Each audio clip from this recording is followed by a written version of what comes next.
Welcome to another week of Encouraging Words for School Counselors. I'm Matt Fleck with Inspire Success.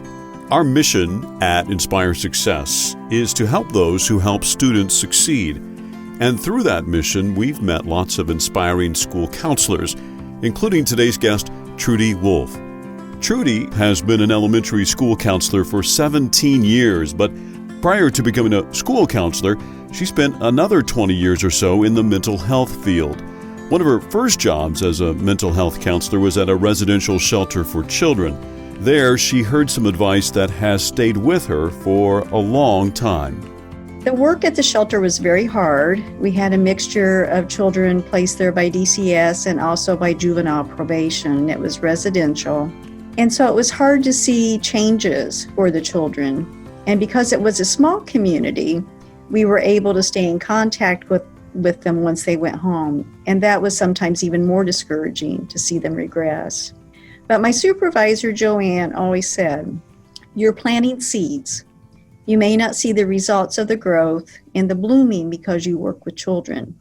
Because with children, we only have them for a short time." So I always hung on to that. That wisdom and advice, says Trudi, stuck with her and has helped her through her years as a counselor.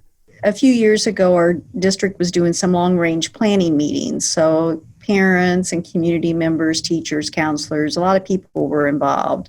So when I was waiting for the meeting, I went to the local CVS and I ran into two girls who had been in my self-esteem group. And that was in third grade, and they were at the middle school now.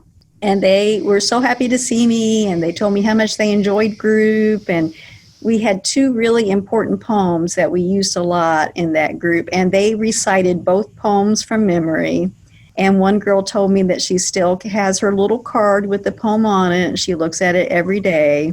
And then when I went to the district meeting, a mother came up to me, and I had had all three of her children in groups. And again, she told me, how much the groups had helped her children.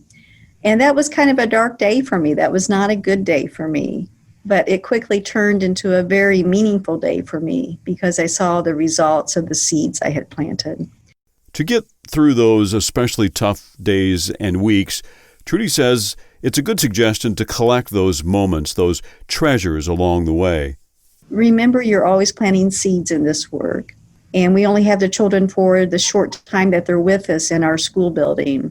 So we don't know how those seeds grow and blossom. But we need to stay focused on the fact that we know we have planted them and one day they will grow. In my first or second year as a counselor, someone also told me to keep a file folder to stick in those little notes or cards or emails that you occasionally get along the way. So I did that, and I've still got that folder, and I'm glad I do.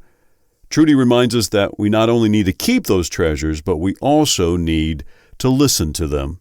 We need to really listen to those treasures, pay attention to them, and hang on to them. Because it's the planting of seeds and gathering of treasures that helps us get through each day, even when it's a hard day. If we can stay focused on planting the seeds and collecting treasures, we're going to be able to continue to make a difference for the students and families whom we serve. Yeah, keeps us going. Thanks, Trudi. You can find a link to the two poems Trudi mentioned on our website at inspiresuccess.org/podcast. And while there, drop us a note if you have a humorous or inspirational story to share. You can also send us an email at info@inspiresuccess.org. Until next time, have a phenomenal week.